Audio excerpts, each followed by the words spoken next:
Hi, I'm Yvette from Sew What Yvette, and what am I sewing today? I'm not sewing, but I'm going to show you how I drafted the pocket pattern for Jalie's Eleanor pull-on jeans. The original pattern when it came out did not have functional front pockets, and I can't live without my front pockets. So I drafted my own. They've since come out with their own, and you can order theirs from their website, but this I'm just going to show you how I did mine. So I'm going to move my camera over to my cutting table, so just bear with me while we swing around.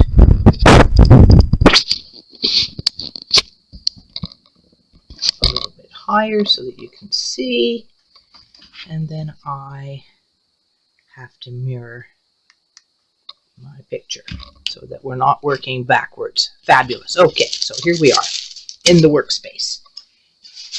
You need a couple of your pattern pieces. You need the yoke, which is piece B. You also need your front, which is piece A. You need a couple of pieces of paper or something to draft your pocket pattern piece onto. And you need a pen. And you need a ruler.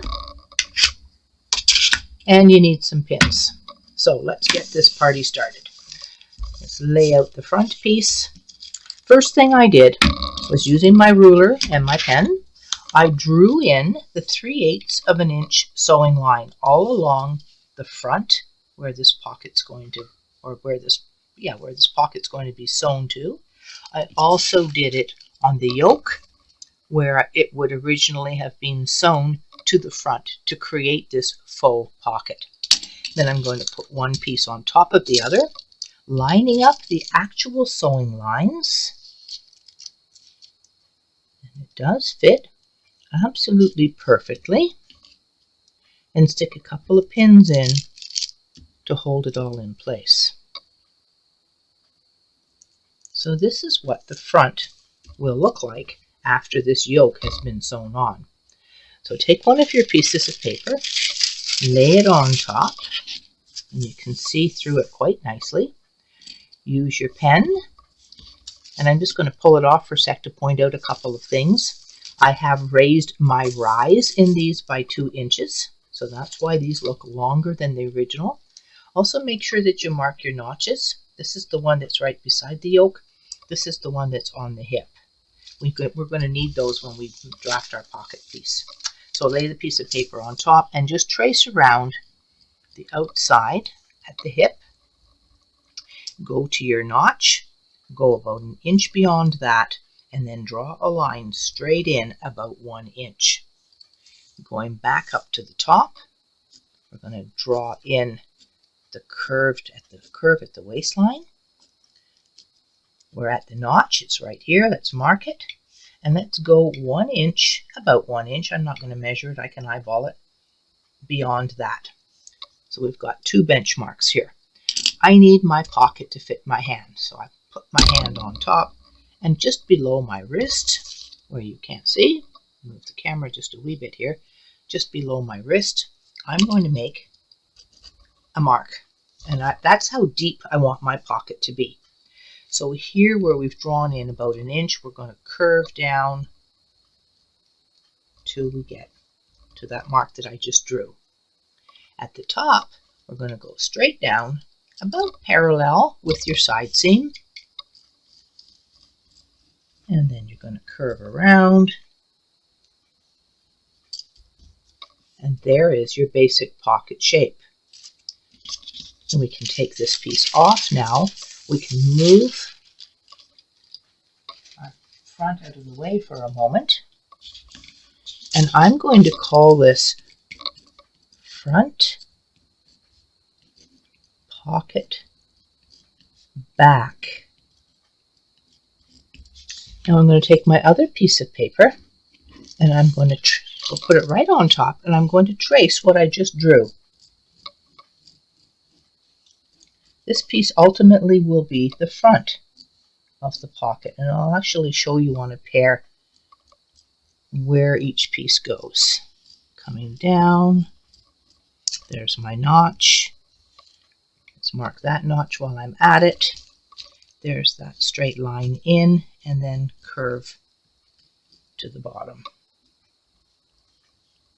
Now, so far, these two pieces are identical. However, this piece is going to be the front pocket front. I know it sounds funny, but it keeps it. You can't call it the back pocket because there is a back pocket. So front pocket front.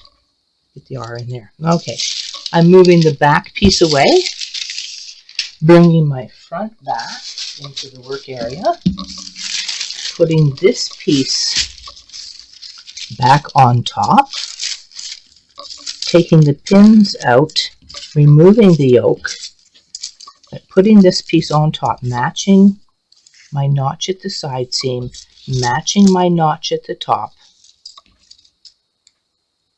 So it's right on top. And now I'm tracing the original cutting line for the front. There's actually a notch on this one as well. I don't know why my pin is laying in there, but so this little notch here also becomes important. Now we do not need this extension, so I'm going to put a wiggly line through it. That's my indicator that that doesn't count. So we have our two pocket pieces now. So this piece, we can actually take the front out of the way. We're finished with it. So these are our two pocket pieces. This is the piece that's at the back. This is the piece that's going to be at the front. And then this little piece here could be cut out of your fashion fabric and sewn onto this piece. So I cut my pocket pieces using quilter's cotton, and I have a pair here that I'm going to show you. So these are my jeans. If you look inside, you'll see I have a piece of print, cotton print, and then I cut the yoke piece as the pattern indicated. I sewed the yoke piece in the fashion fabric onto the back, and you can use some sort of a zigzaggy, decorative, flat lock, top stitch, whatever, to hold this in place. You could also cut your front pocket back out of your garment fabric. If your jeans fabric isn't too heavy, it's a very quick and simple way of doing it. And then in the instructions, or when we go to sewing, I'll show you how to assemble this pocket. I hope it made sense.